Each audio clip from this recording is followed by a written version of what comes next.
So recently I've been doing quite a bit of work on Vivaldi antennas. Now I can't believe we've never covered Vivaldi antennas on this channel previously.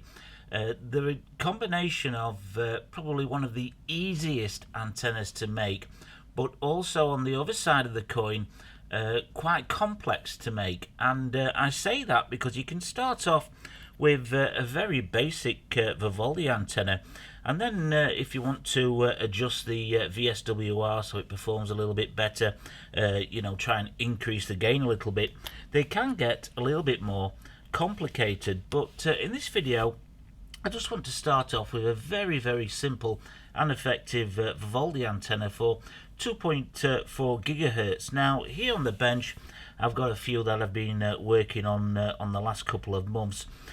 These bigger ones here, these are all 2.4 gigahertz ones. The smaller ones are 5.8 gigahertz, with this one, which is the latest one I've been working on, that also has circular polarization for 5.8 gigahertz. Now it's working well, but I still need to do a little bit of work on that one before I produce a video.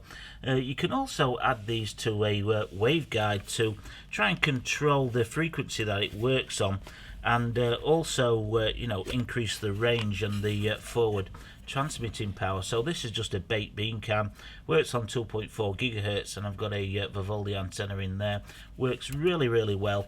And I've also in the past I've tried all kinds of different antennas, pairing them up with cantennas, and nothing really works, but the Vivaldi antenna works really well with a waveguide. So this is the antenna that I'm going to show you how to build today, and it's a really simple Vivaldi antenna. It's just got the slot in there. It's got no holes drilled in here at all into the the element sides. Really simple, and it does belong to the same family as the slot antenna, which I have shown you how to build here on the channel in the past. Now the Vivaldi antenna is quite a broadband antenna. It will work on many frequencies. It can be one of its plus points. You can build a Vivaldi to work from say 1 gigahertz all the way up to 8 gigahertz, so it's pretty broad, the frequencies it can work on, and that can be a good thing if that's what you want, but it can also be a bad thing, especially if you just want it to work on a particular frequency band. And one way of limiting what it will work over is to put it into a waveguide. Now this one here, this is one that I've built for Wi-Fi 2.4 gigahertz, and it's been placed inside a baked bean can. Now the baked bean can is around 72 millimeters in diameter, so that's the absolute minimum that you can use for Wi-Fi. So basically what this is doing, it's blocking anything above below 2.4 gigahertz. So anything that's say 1 gigahertz to 2 gigahertz won't penetrate this, so it will only work at 2.4 gigahertz and above, of course. Now the one that I'm going to show you is just a very simple one element design, so it only works either in the vertical, or you can turn it on its side to work in the horizontal, whereas this one, a little bit more complicated, it will do both at the same time. So this one here, that you can do some interesting experiments with this, and I'll show you at the end of the video something quite interesting that you can do with this to show how mismatched polarization can really mess up a signal. Let's say you're wanting you've got an antenna that only works in the vertical, and you're trying to use it in the horizontal and trying to get that signal in there. It can really minimize the signal that you can pick up, and that's one of the reasons why a lot of people ask me, circular polarization and linear polarization, what happens if you mix the two up? Well, I can show you with this today what can happen. So to make this antenna, then you're going to have to go out and purchase one of these corned beef tins. Now these are pretty available all around the world. I have checked online. Basically the size and the shape is the same, even with the different manufacturers, and this kind of tapered shape here really lends itself well to making a horn shaped waveguide for the Vivaldi antenna, and this is pretty standard because it's easier to get the meat out when you open the tin up. So get yourself one of these, have a look around the supermarket. As I say, this is one of the slightly bigger ones. So to start off with then, I'm just going to get myself a can opener, and I'm going to open this tin up on its wider end here at the top. I'm not going to use the key, and then just give the tin a good clean with some soapy water and get rid of the label, and then we can get on with building our Vivaldi waveguide antenna. So I've got my can all nice and clean and removed the label and the glue. What I'm going to do now is get the Dremel and just remove this tag that would normally be used with the key to open up this tin. I'm just going to get the drum sander on there and just remove it and get it all nice and flush with the rest of the can. You also want to check around the edge here where you've got the can opener, and if there's any sharp bits, just run the Dremel around there as well, but this one's pretty clean, I don't have to do that.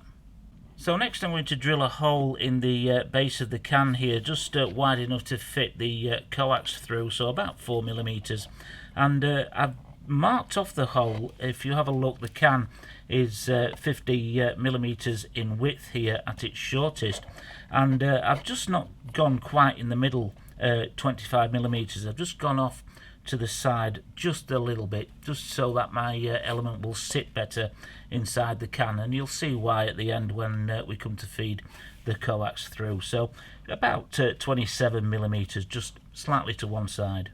So I've got my PCB here, and I've drawn a line down the center of the PCB just to help guide me as I draw out the pattern for this tapered PCB that's going to fit inside the tin here. So I've just measured off the base, and it's 74mm in length that way.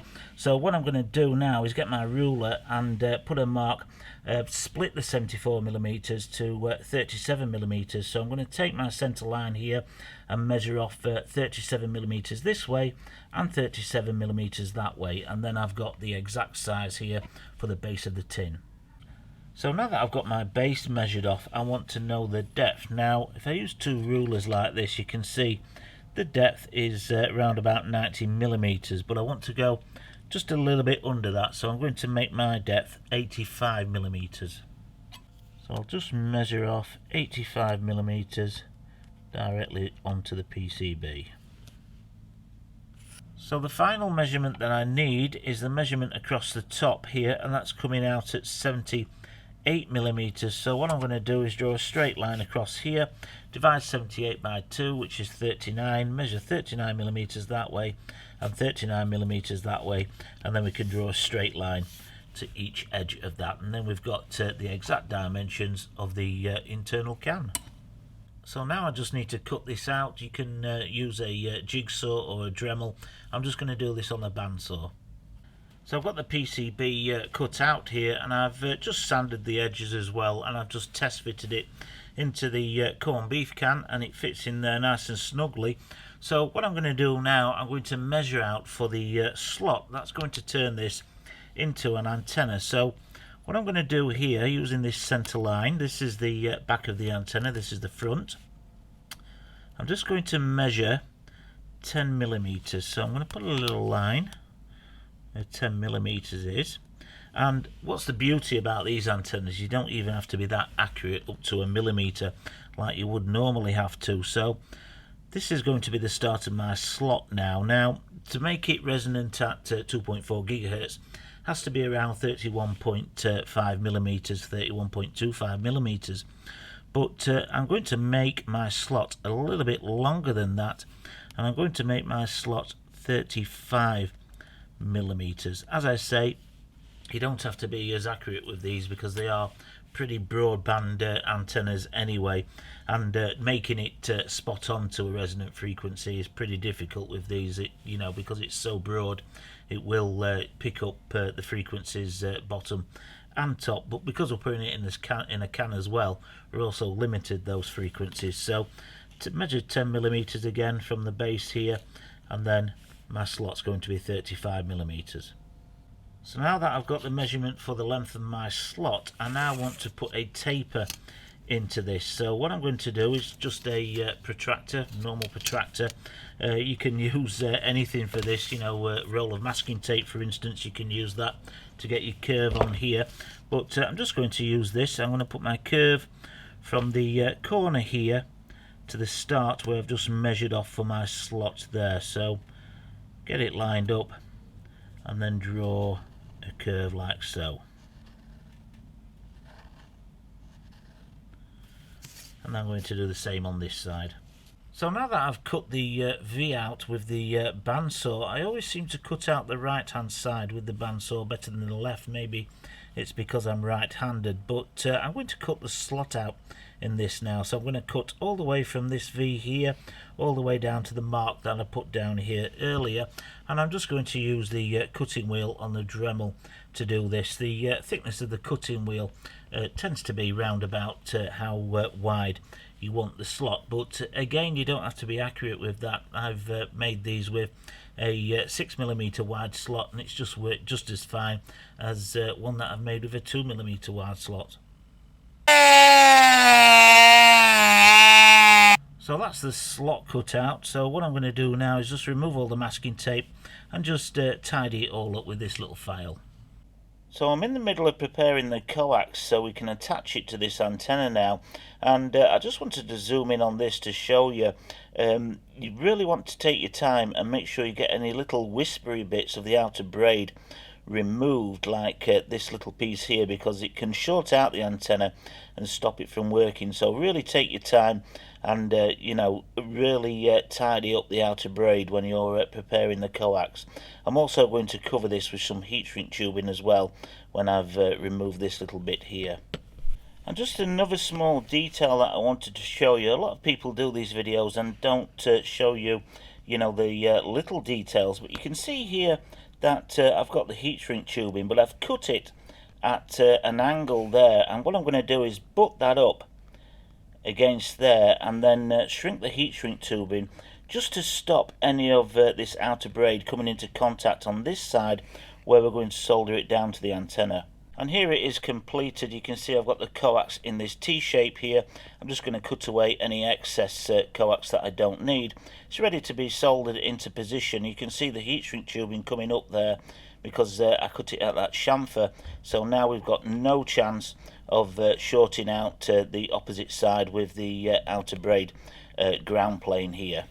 So I'm ready to solder on the coax now to the antenna itself. I've chosen to go in the middle of the line, and you don't even have to get a ruler, you know, just guesstimate roughly where the middle is. I have tried this antenna with soldering at the base down here and you know, at the top here, just to see what kind of differences we get, and you get a slightly better performance on this particular design anyway by soldering in the middle of the slot. So that's where I'm going to solder it onto. You can see I've already pre-tinned here, and as I say, this antenna is really easy to build. You don't even need to have a ruler to measure the middle there, but you know, it can be a really easy antenna, and then you can make it more complicated later, you know, by modifying it slightly to get better VSWR, but this is just a simple design for now. So that's the coax line fitted in. So to add a little bit of strain relief, I'm just going to add a little bit of hot glue down here to hold that coax down onto the PCB. So I said I'd show you how to connect the feed line up if you're using double-sided PCB, and I've got one here. It's actually a little bit more simpler. I've got the signal line soldered to this side of the PCB at the bottom here, and then if we turn it over, I've got the outer braid, the ground plane, soldered onto the bottom of the opposite side, so probably a little bit easier to construct if you're using double-sided PCB. So I'm ready to mate the antenna with the waveguide, and you can see here now that I've gone ahead and painted them. I like to paint the actual antenna itself the PCB in a different contrasting colour, and you can see on the inside of this I've painted it black. I just think it looks nicer, but also by painting it you're reducing the risk of shorting out the elements to the side of the waveguide. That's something you don't want to happen. Although if you don't want to paint it and go to that kind of trouble, you could just put some masking tape on the edges of these. That'll stop it from shorting out as well. But what I'm going to do is cut away a little bit of the coax right here at the base and tin it up, because we're going to feed it through that hole there. And then you can see here on this side I've already cleaned up around the hole here, and we're going to solder the braid directly onto this, so that will, you know, hold the antenna inside the waveguide. And we also then ground the waveguide as well, so it will perform a lot better than an ungrounded waveguide, as I've shown in previous videos. So I've cut away the little bit of the insulator around the coax there. I've tinned up the outer braid, as you can see, and I've also tinned up around the hole that we pre-drilled in the tin here. And you can see now why I offsetted that hole slightly to the side, because when we've got the coax lined up, it's not directly in the middle, so that'll just make it sit better inside the waveguide. So now all I need to do is put some tin around here. I'm not going to bother gluing this in place. It's held in place pretty firmly with the tin itself, and because, you know, we're going to be soldering here as well, so it can't slide in and out. So what I'm going to do is then solder that in place, put some black paint on the outside, put an SMA connector on the end, and then we can do some testing. So I'm just going to hold the antenna here on my bench, so let's give it a quick scan, see how many access points it can pick up. So it's not doing too bad at all. Picked quite a few access points up there, and they're all nice and green. I'm sure if I held this up a little bit higher, it would pick up a few more access points. So it's not bad for a corned beef tin and a single-sided PCB. So I have set up an access point here, and I want to bring that up onto the graph, because this access point has got the same antenna on it, and I've set that antenna up to broadcast only in the horizontal, and at the moment I've got this antenna vertically. So I want to show you the performance loss when you have a mismatch with the phase of two antennas. So when you've got an antenna in the horizontal and another one in the vertical, what kind of loss you can get from that. So at the moment it's not too bad a signal, just over 70%. So let me flip this into the horizontal so it's matched with the access point, and hopefully we'll see it jump up.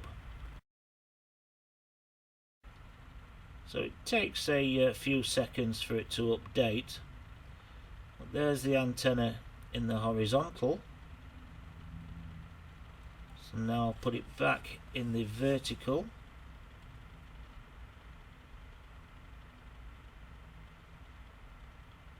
And it's dropping off again below 70%. Put it back in horizontal. Back in vertical. Back in horizontal. In vertical. And in horizontal again. So you can see there's a definite performance drop when you've got two antennas mismatched like this, and to be honest with you, when you're using circular polarization with a linear antenna, it's even worse than that.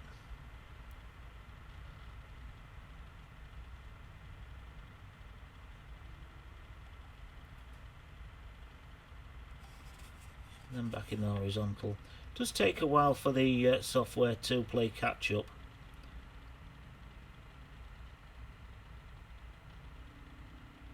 So not a bad performing antenna as it is then for Wi-Fi anyway, especially when you've got most of the antennas in the vertical position.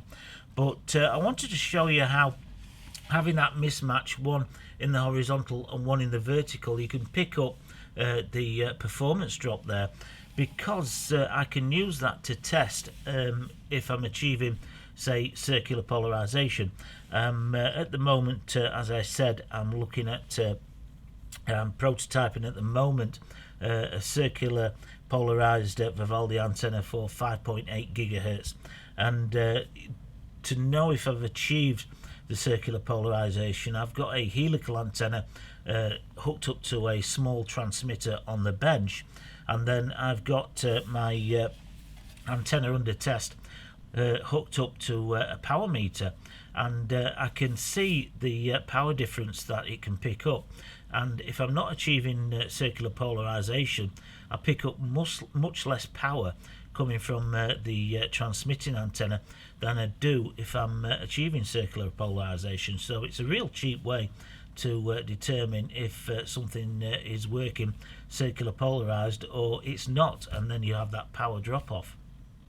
But I will definitely show you that in a future video when I get on to, finishing and I'm happy with the prototype that I've come up with, and I'll release the PDF files for that as well. But it's a similar test to what you've seen me do before with the little panel antennas and things for 5.8 gigahertz. Is have a transmitting antenna here, and then an antenna under test picking up with the power meter, so we can see the difference and how well it performs.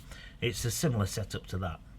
So I hope you found the video interesting then, and certainly if you're looking at playing around with radar or anything like that, it's a really cheap way to get a transmitting and receiving radar antenna up and running, especially with it being so broadband. But the Vivaldi antennas, the reason I wanted to do this video first is to show you how easy they are to build, and you don't really even need a ruler. You could guesstimate a lot of the measurements, especially with the slot there. I mean, I only used a ruler just to get the dimensions to fit snugly inside this corned beef tin. So they really are an easy antenna to get into, but they can get more complicated when you're trying to lower the VSWR, increase its performance. You'll see lots of pictures on the internet where people have drilled holes all over the place and different shapes and things like that, so you can really take them quite to the limit of what you can get out of the performance of one of these antennas. So if you did enjoy the video, please give it a thumbs up. Any comments or questions, drop them below. If you've had any experience building these, then please let us know in the comments, and hopefully you'll join me on the next one.